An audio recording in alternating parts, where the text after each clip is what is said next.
At salamat dahil ibinigay mo sa amin ang iyong Espiritu. Kaya kami nakapagpapatuloy sa pagsunod sa buong katotohanan. At maluwalhati ang banal at dakila mong pangalan sa makapangyarihang pangalan ni Jesus at ang lahat ay nagsabi ng Amen. Ang Diyos po ay napakabuti.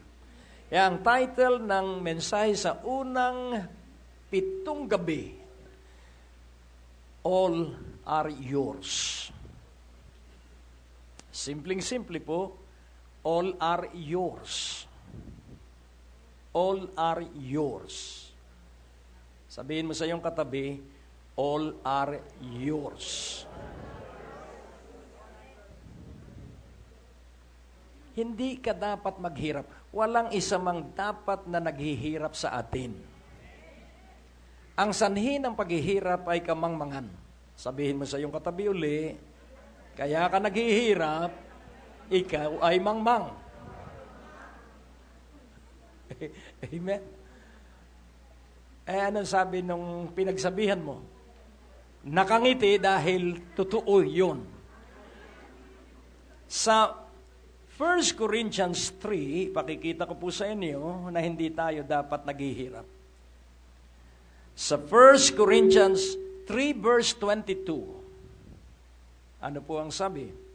Whether Paul or Apollos, or Cephas, or the world, or life, or death, or things present, or things to come, all are yours. Alin daw ang iyo?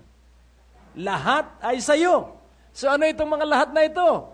Si Pablong mangangaral, si Apollos na tagapagdilig, si Cephas o si Pedro na tagapagturo, ang daigdig, ang buhay, ang kamatayan, lahat ng mga bagay ngayon at ang mga bagay na darating, lahat ito'y sa inyo. Wow! Amen! All are yours. Sumigaw ka, all are yours. Sigaw natin, all are yours. Gawin nating possessive. All are mine. Purihin ang Panginoon. Woo! Glory! Are you excited in this first night? Glory! Sa Luke 15, pansinin po natin ang prodigal son. At ating unawaing mabuti kung ano ang nangyari dun sa prodigal son at dun sa elder brother. Sa verse 26, and he called one of the servants and asked what these things meant.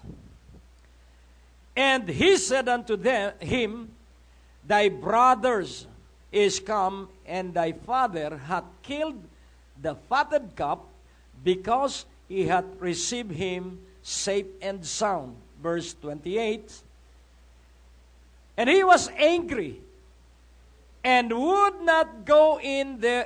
Therefore came his fathers out and entreated him. And he answering said to his father, Lo, this many years do I serve thee, neither transgress I at any time thy commandments, and yet thou never gavest me a kid, that I might make merry with my friends. Verse 30. But as soon as the son was come, which hath devoured thy living with harlots, thou hast killed for him the fatted calf. Verse 31.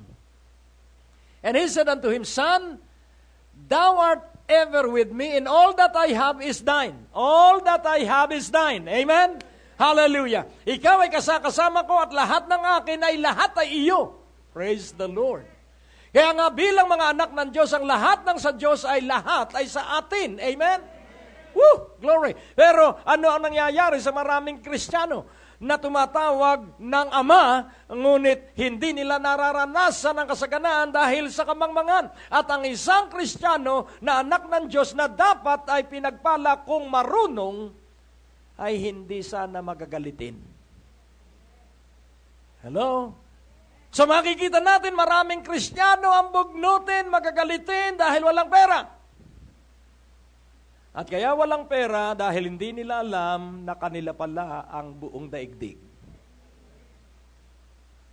Nakukuha niyo po. Kayo ba'y naniniwala sa salita ng Diyos? That all are yours. Hindi po ito salita ng tao, ito po ay salita ng Diyos. Ang Diyos po ay napakabuti. Sa Ephesians 1:3, ito po ang madalas kong laging dinadaan-daanan sa pangangaral. At nais kong inyong maunawaan na ang buhay po ay ang pagkatukla sa katotohanan at pagtanggap dito. Discover the truths and receive it. Amen po ba? Blessed be the God and Father of our Lord Jesus Christ, who hath blessed us with all spiritual blessings in heavenly places in Christ. Ano raw po ang nasa mga Kristiyano? All spiritual blessings. So tayo po ay wala nang pwede pang hingin sapagkat nasa atin na ang lahat.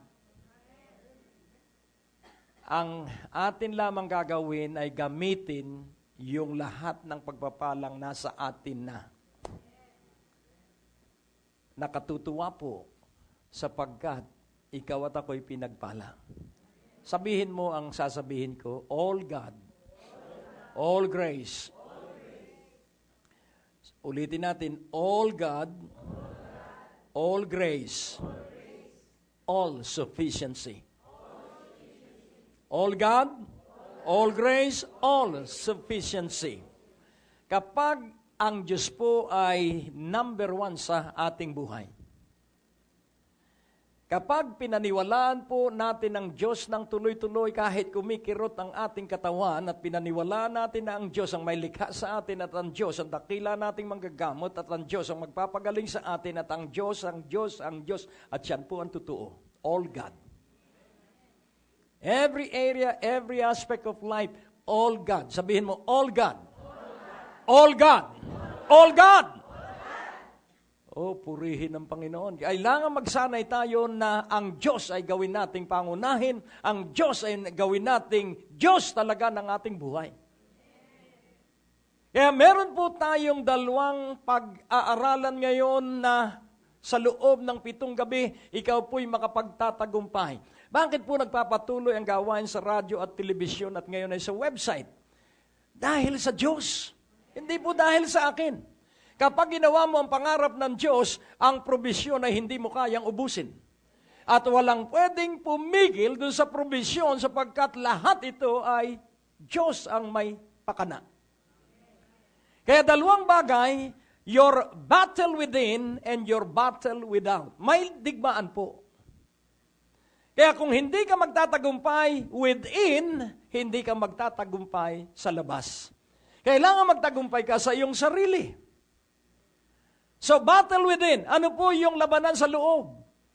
Ang labanan po sa loob ay para laging magtagumpay tayo sa kasalanan. Ano po ang kasalanan? Ang kasalanan po ay nasa ating katawan. Sabi po ng Roma 7. Saan nandun ang kasalanan? Nasa katawan. At ang ating katawan ay patay dahil sa kasalanan. Ngunit ang ating espiritu'y buhay dahil kay Hesus Kristo. Kaya kung maunawaan mo na si Hesus Kristo ay nasa iyong espiritu o sa iyong puso, na ang banal na espiritu ay nasa iyong isipan o sa iyong kaluluwa, tapos na ang labanan. So battle within. Kailangang maniwala ka, kailangan ang isipan mo maniwala sa salita ng Diyos. Kung maunawaan mo po, ang sabi ng chapter 1 ng Ephesians verse 19. Ipakikita ko po sa inyo sa verse 19 kung ano ang nasa iyo. And what is the exceeding greatness of His power to us who are in believe, according to the working of His mighty power. So ano po yung nasa iyong buong espiritu at kaluluwa? Exceeding greatness of His power. Nasa iyo po yung sobra. Exceeding greatness of His power. Exceeding. So, exceeding, ibig sabihin, labis. At yung greatness ay walang katulad, pambihira. So, yung labis-labis na walang katulad at pambihirang kapangyarihan ng Diyos ay nasa iyo. Purihin ang Panginoon. Kaya, ikaw ay kailangang maging matapang. Amen? Kahit ano ang suliranin mo, gamitin mo ang katapangang nasa iyo na hindi ka maigugupo ng sakit at hindi ka mapanghihina ng kakapusan. Sapagkat magtatapos ang kakapusan sa iyo, magtatapos ang sakit. Why? Because of the exceeding greatness of His power to you. Amen. Kaya nga kung matututunan mo ito sa loob ng 7 gabi, that you are a champion, that you are triumphant, that you are victorious, that you are more than conquerors, that you are the wealthiest and the healthiest person alive on the face of the earth. You will receive what you will believe. Because that is the truth of the Holy Scripture. Sa Romans 8:11. Romans 8:11. But if the Spirit of Him that raised up Jesus from the dead dwell in you, He that raised up Christ from the dead shall also quicken your mortal bodies by His Spirit that dwelleth in you. So ano raw ang nakatira sa iyo? Spirit of God. So ano ang ginagawa ng Spirit of God sa iyo? He is making lively your body. Kaya po ang dahilan ng mga pagsubok para gamitin mo yung kapangyarihang nasa iyo.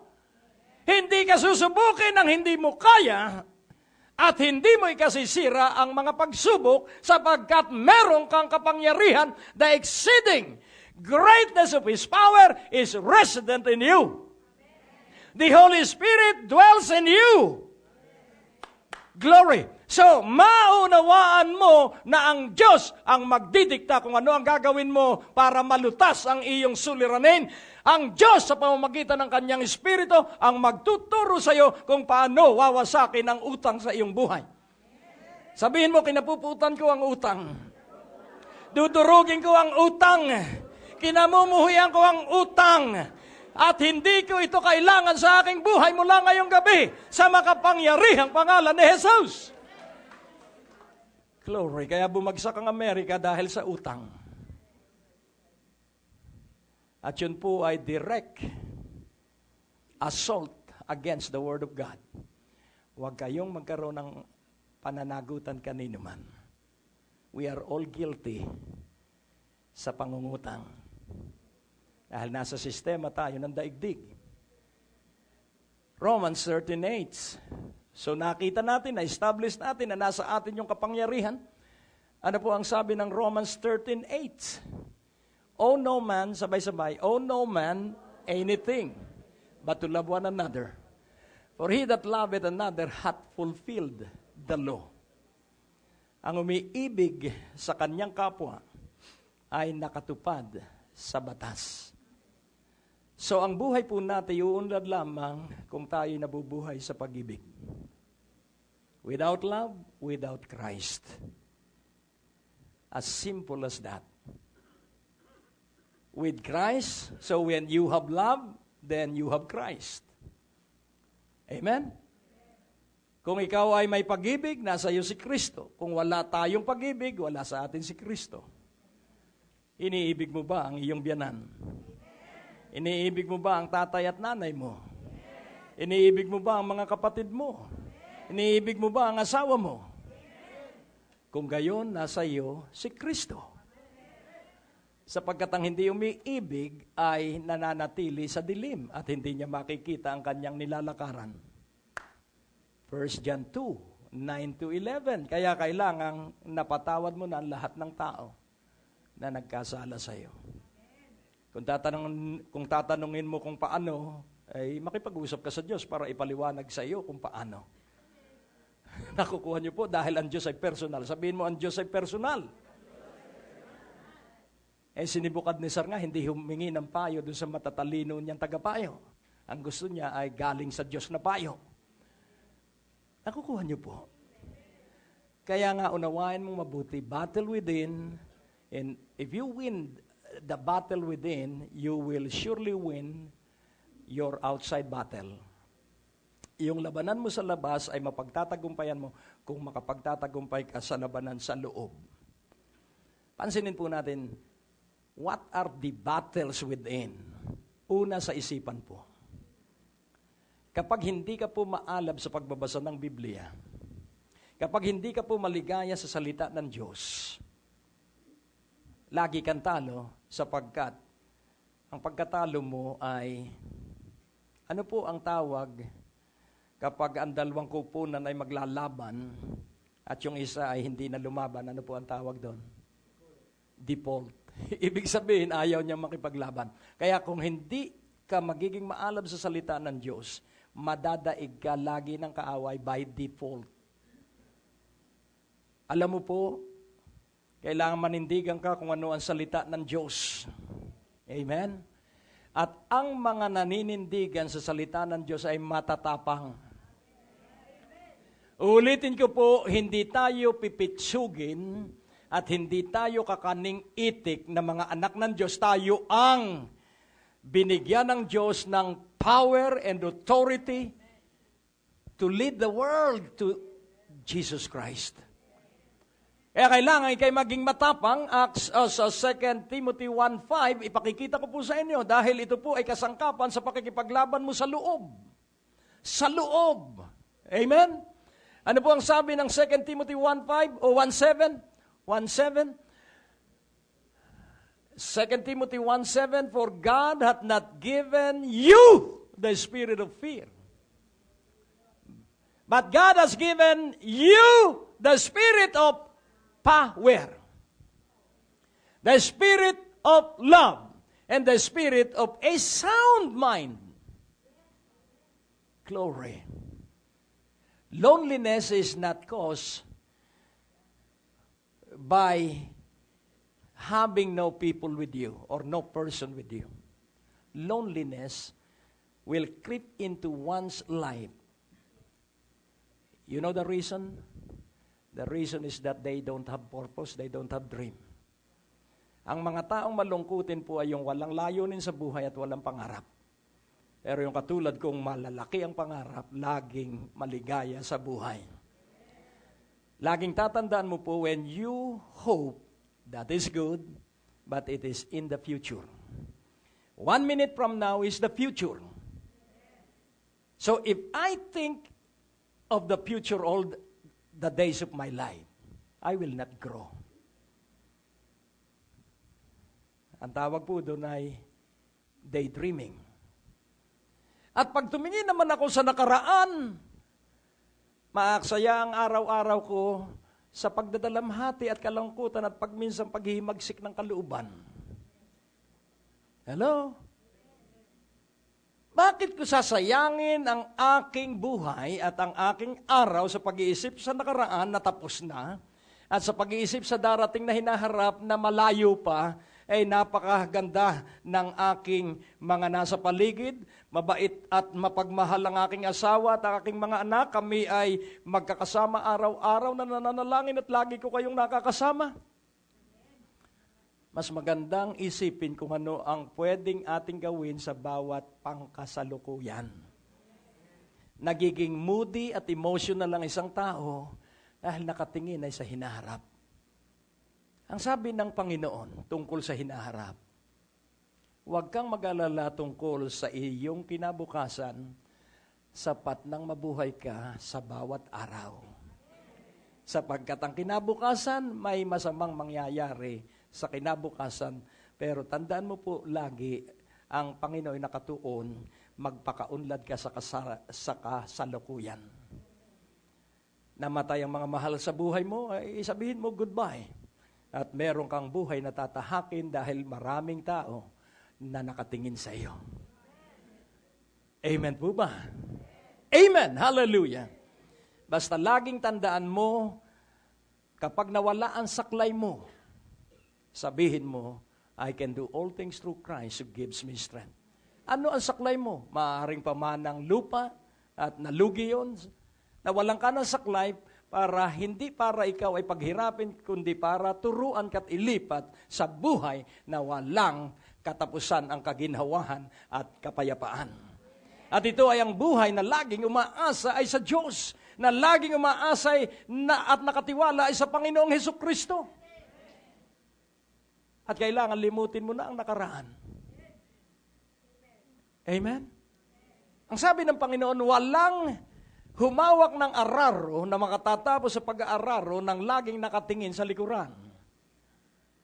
Kaya hindi mo matatapos ang assignment mo kapag ikay laging nakatingin sa likuran. At huwag ka rin matatakot sa kamatayan. Ang Panginoon sinasabi pa nga kung kailan siya mamamatay at saan. Kailangan alam mo ang iyong kamatayan. Dahil ang sabi ng Biblia, number your days. Para hindi tayo magmalaki, mamamatay tayo isang araw. So, plan reversely. Magbala ka kung ikay nangangarap na mabuhay ng 90 years old, ano ang gagawin mo from 90 years old to your age today? Hello? Nakukuha niyo po? Kung alam mo ang pangarap mo na makakamtan mo in 30 years, magbala ka na pabalik. Ang Panginoon po ay laging sinasabi, ang anak ng tao ay mamamatay sa labas ng Jerusalem. So ipinakita niya ang nakalulungkot na magiging kamatayan niya. At ang sabi niya kay Pedro, ikaw ay mamamatay na nakabayubay sa krus. At siya'y baliktad pa na ipinako. Yan nais ko pong ipaunawa, hindi po katatakutan ang kamatayan. Ang dapat katakutan ay ang Diyos. Yan sabi ng Panginoon, hindi kayo dapat matakot sa pumapatay ng katawan. Matakot kayo ay sa may kapangyarihang pumatay ng espiritu at kaluluwa at katawan. Sino po ang tanging may kapangyarihang yon? Ang Diyos. Kaya nais kong ipaunawa sa inyo, kailangan ikaw ay maging matapang at marahas. Be forceful, be violent in your faiths, and be bold. Sa Matthew 11:12, nais kong ipaunawa, you have to win your battle inside. Kaya kailangan alisin mo ang kaduwagan sa iyo. Amen po ba? And from the days of John the Baptist until now, the kingdom of heaven suffereth violence, and the violent take it by force. Ang mga pagpapala po ay hindi sa mga duwag. Ang kasaganaan po ay sa matatapang. Tingnan mo ang iyong katabi. Sabihin mo, ang kasaganaan ay sa matatapang. At ang sabi ng Panginoon sa John 14:12,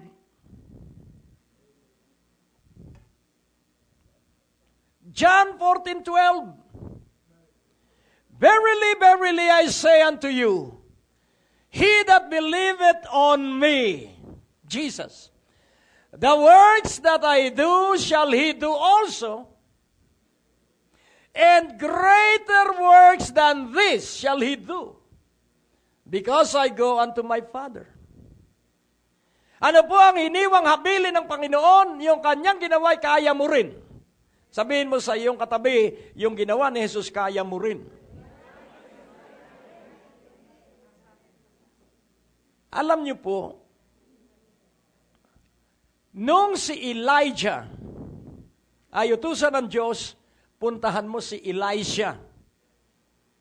At siya ang magiging successor mo. At ang sabi ni Elijah kay Elisha, ano ang gusto mong ibibigay ko sa iyo?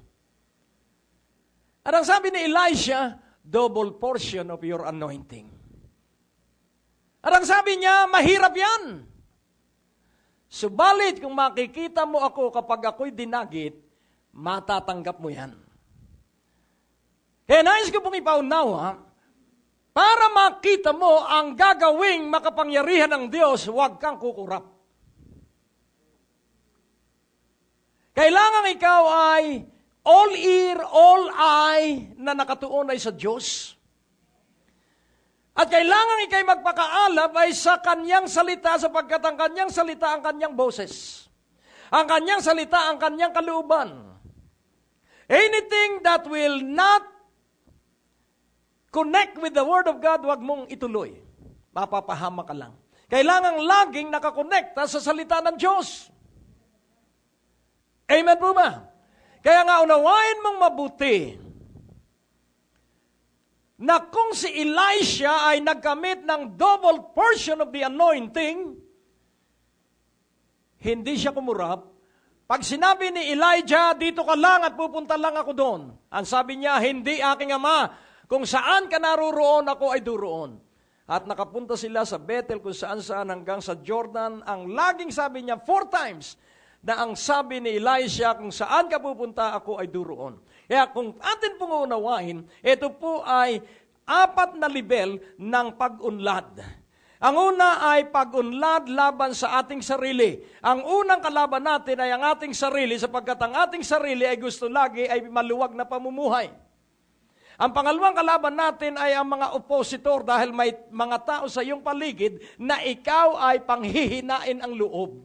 Iwan mo sila sapagkat hindi sila kasama sa mga itinakda sa iyo ng Diyos. Amen po ba? At ang ikatlong level ay ikaw ay hahadlangan ng dyablo.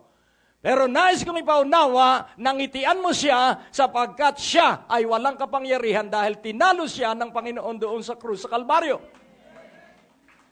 Amen po ba? At ang ika-4 na level ay yung paghihintay. At ang paghihintay ay may kasamang paghahanap at ang paghahanap ay pagpapatuloy sa salita ng Diyos. Hindi nagsawa si Elisha. At nakita niya na dinagit si Elijah. At ano ang nangyari? 7 ang himala ni Elijah, 14 ang kay Elisha. 3 taon kalahati na nagtagtuyo sa lupain sa panahon ni Elisha, 7 taon. Laging doble po sapagkat ang sabi niya, double portion of the anointing. Kaya kung iyo pong unawain, kapag pinaniwalaan mo ang salita ng Diyos na iyong naririnig, may kasama po yung pag-uusig, ang tagumpay po ay may kasamang mga pagsubok. Hindi ho pwedeng tagumpay lang, hindi ho pwedeng pagpapala lang, kailangang matutok at magsanay na magtagumpay. At ang unang dapat mong mapagtagumpayan ay ang iyong sarili. Dahil ang sarili mo, pag ikay mananalangin, sasabihin ng iyong katawan, antuka, antuka, antuka, antuka. Kaya nagtutuka ka na. Hello? Pag ikay nagpasya, nadadalo ka ng 7 nights at kukumplituhin mo, saka naman ang daming mga benta. Laging tandaan mo, 7 gabi, kahit na may benta ka, huwag kang pahahadlang sa benta dahil yung benta kung sayo ay sayo. Tapusin mo ang 7 gabi. May isang lalaki na nanalangin siya na magkaroon siya ng bahay at nakakuha siya ng isang napakagandang house and lot sa isang subdivision sa New York. At ang sabi niya, Diyos ko, salamat po at ipinakita mo ang dream house ng aking pamilya. Bigyan mo po ako ng pambayad. At ang Diyos ay sumunod at binigyan siya ng pambayad. Subalit, nung magbabayaran na, tumawag ang kanyang crusade dahil pupunta siya ng Cyprus sa Greece. Walang pera at hindi makakapagsimula ang revival crusade sa Greece. At alam nyo, ang kailangan ay yung kanyang pambili ng bahay para matuloy ang revival. At ang sabi niya, Panginoon, revival muna bago bahay. Hello? Sacrifice. So ipinadala niya yung pera at siya'y nagdiwang na lang sa Panginoon. You know why? Siya'y pinagbala. Dahil after several years, pumunta sa kanya ang realty company at ang sabi niya, Reverend, wala pong magkagusto-gusto doon sa iyong bahay na tinawaran noon na babayaran mo. Kaya pwede pong kunin mo sa murang halaga lang. The same house, after several years. At bakit mas mura? Dahil sinunod niya ang ipinagagawa sa kanya ng Diyos. Kung ito ay iyong tatanggapin mula sa Diyos, 7 gabi, sabihin mo sa iyong katabi, 7 gabi. At ang 7-fold blessings ay dadaloy sa iyo. Hallelujah. Ngayon, yun pong pagtugon sa hamon, yun po ang napakahalaga. Ang salita po ng Diyos ay katotohanan at ang kapangyarihan ng Diyos habang ginagamit mo ay lalong umuunlad. Ang pagpapala po ng Diyos habang iyong ginagamit ay lalong dumarami. Ano po ba ang utos ng Panginoon kay Adan? Ang sabi ng Diyos kay Adan, be fruitful, multiply, replenish the earths. Have dominion. 5 po yun eh. Pero atin pong unawain, doon na lang sa unang 3, be fruitful, multiply, replenish. Sa Genesis chapter 1, verse 26. Genesis 1:26, magsisiyasat po tayo dito. And God said, let us make man in our image after our likeness, and let them have dominion over the fish of the sea, and over every creeping thing that creepeth upon the earth. Verse 27. So God created man in His own image. In the image of God created He him, male and female, created He them. Ito po, verse 28. And God blessed them, and God said unto them, be fruitful, and multiply, and replenish the earth, and subdue it, and have dominion. Praise God. So be fruitful, multiply, replenish, subdue, have dominion. Ano po ang ibig sabihin? Nais kong inyong masalo ito, na kung ano sa iyong mga kamag-anak ang kakulangan, you will replenish the need of your family. Amen? Glory! Nakukuha niyo po? Kung sa iyong barangay ay may kakulangan, you will replenish the lack in your barangay. God will bless you wonderfully and mightily to bless, to bless, to bless, to bless. I bless you so that you will be a blessing. Pinagpala ko kayo para kayo'y maging pagpapala. Be fruitful, multiply, replenish. Replenish. Yun pong word na replenish ay galing sa root word na plenish. Ibig sabihin, yung dating naroroon ay nawala. Nalugi ba ang inyong negosyo? Nahatak ba ang inyong bahay at wala kayong matirhan? Ikaw ba'y bigong-bigo? So yung dating nasa iyo nawala. So you have to replenish it. So sino ang magbabalik ng iyong mga pagpapala? Ikaw. Hello.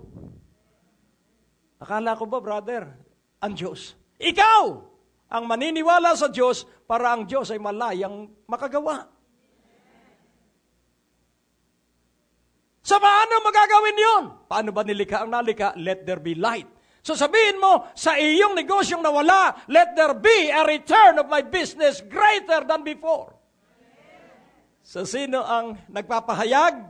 Ikaw, because death and life is in the power of the mouths.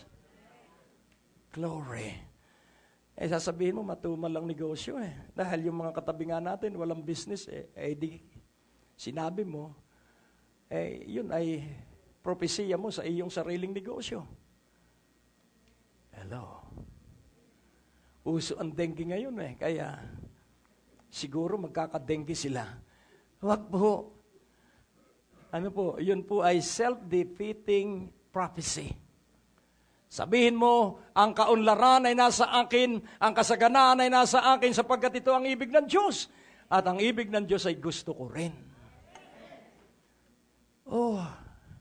Kung matututo lamang ang mga Kristiyano at dapat dumami kayo, you have to multiply yourself. Na ang iyong mga kamag-anak ay iyong mahamon na matuto sa katotohanan na ang mga anak ng Diyos ang mamamahala ng lahat ng kanyang pag-aari. At ang buong daigdig, Psalms 24:1, sino ba ang may-ari ng buong daigdig? Sino po ang may-ari? Hindi si Satanas. Si Satanas ay magnanakaw. Ang sabi ng 24:1, sabay-sabay, the earth is the Lord's, and the fullness thereof, the world and they that dwell therein. Sino raw may-ari ng buong lupa? Sino raw? At yung lahat daw ng nasa lupa, sino ang may-ari? At ano ang sabi ng ating teksto? All are yours.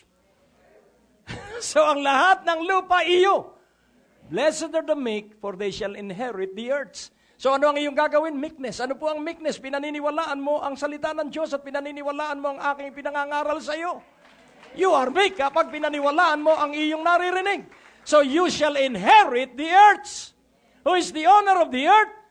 God. Haggai 2:8. Dapat mayaman ka na. Pero ayaw mong magkaloob ng malaki. Kaya napipigilan yung kayamanan. Sa Haggai 2:8, the silver is mine and the gold is mine, saith the Lord of hosts. Ilang kaya itong silver na ito sa buong lupa? Lahat ng pilak doon ay pag-aari ng Diyos. Ang lahat ng ginto ang may-ari ay ang Diyos, hindi engkanto. Hello? Iayos mo ang iyong puso at lalapit sa iyo ang ginto. Mas sinasamba pa ng mga nag-gold hunt ang engkanto na nagbabantay raw ng ginto. Hindi po. Ang may-ari ng mga ginto, sino ang may-ari ng mga ginto? Ang Diyos! Kaya wag mong katatakutan ang tao.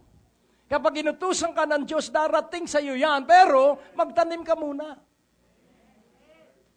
Hello? Sabihin mo, aray. Kaya mabagal at hindi nangyayari dahil walang tanim. Ang isda po ay hindi mo mahuhuli kung wala kang pain. Naniniwala po ba kayo? Ang ibon ay hindi mabibitag kung wala kang pain. Kung yun ay totoo sa natural, ito rin totoo sa espiritual. Dahil ang prinsipyo ng langit, give and it shall be given back to you. Hanggat wala kang naibibigay, huwag kang aasang ikaw ay yayaman. 3 T's, time, talents, treasures. You have time, all of your days are considered as time. So marami kang oras, pangalawa, marami kang talento. Tingnan mo ang iyong katabi, matalino ka, ayaw mo lang gamitin. Dahil duwag ka. Sabihin mo, duwag ka. Kaya ayaw mong gamitin ang iyong talento. Pangatlo, time, treasure, talent, then treasure. Ano po yung treasure? The silver is mine and the gold is mine, saith the Lord of hosts. Kaya nga, the battle within, kailangang manalo ka laban sa iyong sariling isipan na sumasalungat sa isipan ng Diyos.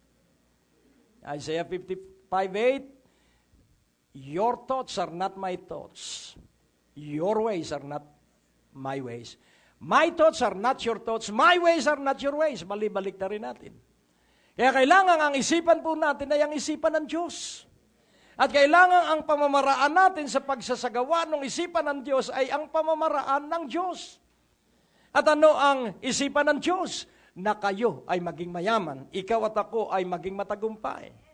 Na tayong mabunga at tayo ay maging maunlad. Kaya kita ito ni Jabez at ang sabi niya, oh, that you would bless me indeed. And enlarge my coast. And let your hand go with me so that it will not harm me. Kaya nga ating unawain, gusto ng Diyos na ikaw ay pinagpala. Ibig ng Diyos na ikay masagana para sa mga taong hindi nakakakilala sa Kanya. So ang kasaganaan, ang kayamanan ay para sa mga taong hindi pa kinikilala ang Diyos. Nakukuha niyo po? So paanong sasama ang mga tao kung sa kanya ka humihiram ng pamasahe sa pagdadala mo sa kanila sa simbahan? Ano ang kaibahan nung ikaw ang namamasahe at pinakakain mo pa sa pagpunta sa simbahan ang mga tao? So ano po ang Luke 6:38? Ito po ang prinsipyo. Ito po ang prinsipyo. Sabihin mo, ito ang prinsipyo. Give, and it shall be given unto you. Doon lang po muna tayo. Huwag na muna tayong tumuloy doon sa mangyayari kapag ikay nagbigay. Doon lang po muna sa give. So give.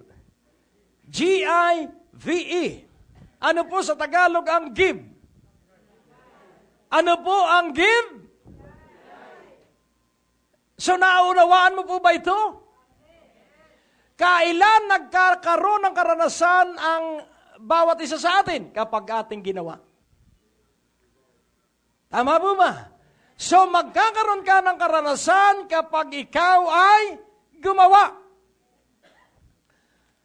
Sa Genesis 8, verse 22. Genesis 8, verse 22. While the earth remaineth, seed time and harvest, and cold and heat, and summer and winter, and day and night shall not cease. Habang ang lupa ay nananatiling lupa, ang pagtatanim, ang oras ng pagtatanim at oras ng pag-aani, at ang lamig at init, at ang tag-araw at tag-yelo, araw at gabi ay hindi hihinto. Kaya pansinin po natin, etong mga katotohanan ito ay prinsipyo na kung ating susundin, ito po ay magdadala sa atin ng mabuting resulta. Kaya kailangang iyo pong laging talunin ang iyong isipan na ikay hinahadlangan. Ang iyong isipan na ikaw ay pinanghihina. Kailangang mapagtagumpayan mo ang mali at negatibong isipan. At kapag ikaw po ay malakas na sa iyong puso at sa iyong isipan, hindi mo na po katatakutan ang pagbagsak ng anumang mga babagsak sa iyong paligid. Ikaw po'y magiging matibay at ikaw po'y magiging matatag at ikaw po ay makalalakad ng may kapayapaan sapagkat nalalaman mo na sinasamahan ka ng Diyos. So paano po ninyo ito maiisa buhay at magagamit sa pang-araw-araw na buhay? Iwas reklamo.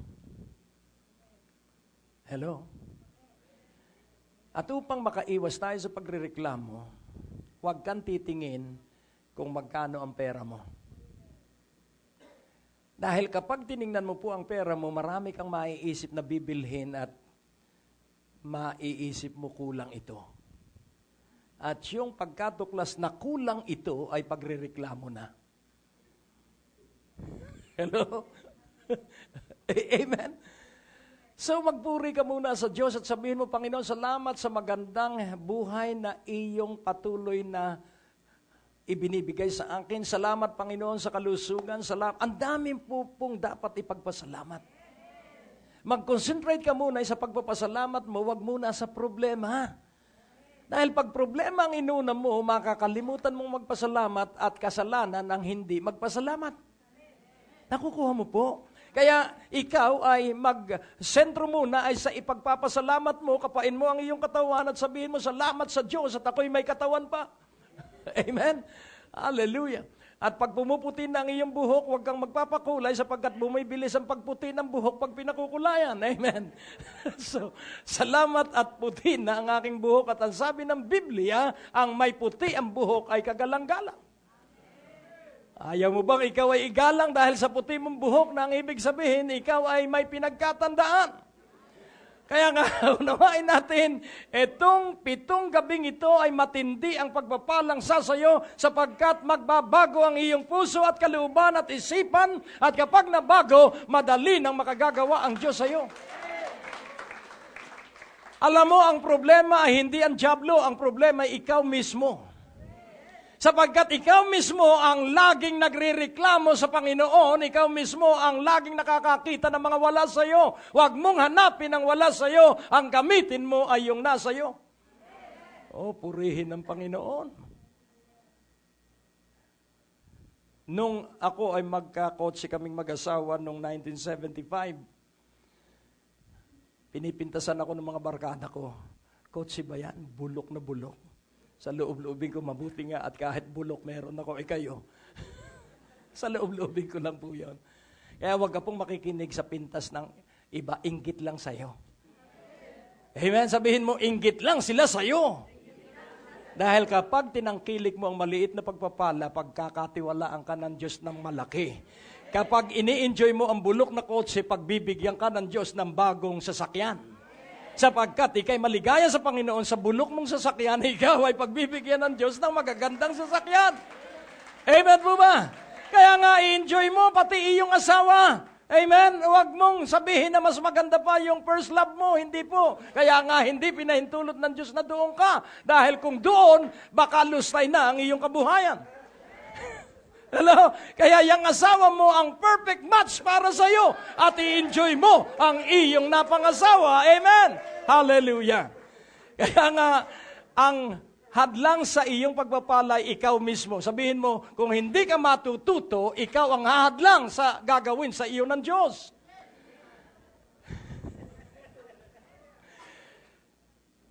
Napakaganda po na laging magpuri, laging magpasalamat, at laging sambahin ng Diyos. Dahil siya po. Sabi po sa Ephesians 1:5, atin pong pansinin, all are yours. Iyo po ang lahat. At ang kailangan lamang, paniwalaan mo itong katotohanan ito. So ano po ang sabi ng Ephesians 1:5? Having predestinated us unto the adoption of children by Jesus Christ to Himself. According, ito po yung unang according to the good pleasure of His will. Sang-ayon sa mabuting nasa ng Kanyang kalooban. Na ano ang mabuting nasa? Na ikaw ay tinakda para maging inampong mga anak sa pamamagitan ni Hesukristo para sa Kanya. So ikaw at ako, dahil kay Hesukristo ay anak ng Diyos. At bakit gusto ng Diyos na ikaw at ako ay Kanyang anak? According to the good pleasure of His will. At ang ikalawang according ay sa verse 7. Ang sabi sa verse 7, in whom we have redemption through His blood, the forgiveness of sins according to the riches of His grace. So tayo po ay mga anak dahil kay Hesukristo, at tayo po ay iniligtas para maging anak dahil sa dugo ng Panginoong Hesukristo. At ito pong kamatayan ng Panginoon, ito po yung mayamang biyaya ng Ama. The riches of His grace. Namatay siya para sa mga makasalanan upang ikaw at ako'y maligtas. Sa verse 9. Ano ang sabi ng verse 9? Having made known unto us the mystery of His will according to His good pleasure which He had purpose in Himself. Laging ang layunin po ng Diyos ay para sa Kanyang sarili. And then sa verse 11 and verse 19, nandun po yung dalawa pang according, hindi na natin tutukuyin yon, pero laging uunawain po natin ang Kanyang layunin. Ikaw ay pagpalain, hindi para ikay pagpalain, ikay pagpalain para sa Kanyang kaluwalhatian. Ikay pagpalain para sa Kanyang kaligayahan. Gusto ng Diyos na tayong lahat ay pinagpala, kaligayahan ng Diyos na ikaw at ako ay pagpalain. Kaligayahan ng Diyos na ikay malusog ang katawan. Kaligayahan ng Diyos na kayo ay magkakasama sa iyong sambahayan. Maligayang Diyos sa bawat isa sa atin at napakalaki ng tiwala ng Diyos, kaya malaki ang iyong mga pagsubok. Nasa iyo ang kapangyarihan, nasa iyo ang grasya, nasa iyo ang karunungan, gamitin mo ito at ikaw ay makakalasap ng tagumpay at magkakaroon ka ng karanasan na lilingunin dahil sa katapatan ng Diyos. Kaya nasa akin ang mga pagpapalang ito. Dahil sa kabutihan ng Diyos, kaya ang aking buong sambahayan ay maunlad. Dahil sa kaginhawahan na iyong natatanggap, maalaala mo lagi, ito'y dahil sa Diyos. All God, all grace, all sufficiency. Lahat ay Diyos, lahat ay grasya, at wala kang magiging kakulangan. Kapag ang Diyos ang namamahala sa ating buhay, ang grasya ay mananagana sa ating araw-araw na buhay at ang sustento ng Diyos ay hindi magkukulang. Iyo lamang paniwalaan ng iyong naririnig at mararanasan mo ito. O Diyos na dakila amang makapangyarihan, salamat sapagkat ikaw ang Diyos na nagtakda ng bawat nangyayari. At hayaan mong akapin ng bawat isa ang 7 gabing ito. At tulungan mo na sila'y makapagpasya na tapusin nila ito ng 7 gabi at maluwalhati ang banal at dakila mong pangalan sa pagtupad ng bawat isa sa amin sa makapangyarihang pangalan ni Jesus. At ang lahat ay nagsabi ng ang lahat ng mangyayari ay akin sa pangalan ni Jesus. Sabihin natin sa sandaling ito, Jesus, ikaw ay aking Panginoon, tagapagligtas at Diyos. Kaya tuloy-tuloy, ikaw ay aking Panginoon at Diyos. Salamat sa iyong kaluwalhatian. Puspusin mo ako ng iyong Espiritu. Sa pangalan mo, Jesus, maluwalhati ang Ama. Amen at amen at amen. So magsitayo po ang lahat. At bukas ko kayo i-anoint ng isang pagkilos ng banal na Espiritu, but at this time, magtatapos po tayo ng simple lang. Bow down your head and I will give you the final benediction. Tomorrow, agahan po natin at nang kayo ay maipanalangin ko one by one at mapahira ng langis. O Diyos na dakila amang makapangyarihan, napakabuti mo. At kami ay laging sunod-sunuran, nasusunod at tatalima sa iyo. Ama, sa pangalan ni Jesus at patnubay ng iyong Espiritu, igawad mo ang basbas ng biyaya at pagpapala sa bawat isa at makakumpleto kaming lahat ng 7 gabi. Sa ngalan ng Ama, ng Anak at ng Banal na Espiritu. Amen. Tapos na po ang gawain, magi kayong maunlad at bukas, I promise you, idadalangin ko kayong isa-isa at papahira ng langis. In Jesus' name. God bless po. Hallelujah.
Salamat in Jesus' name.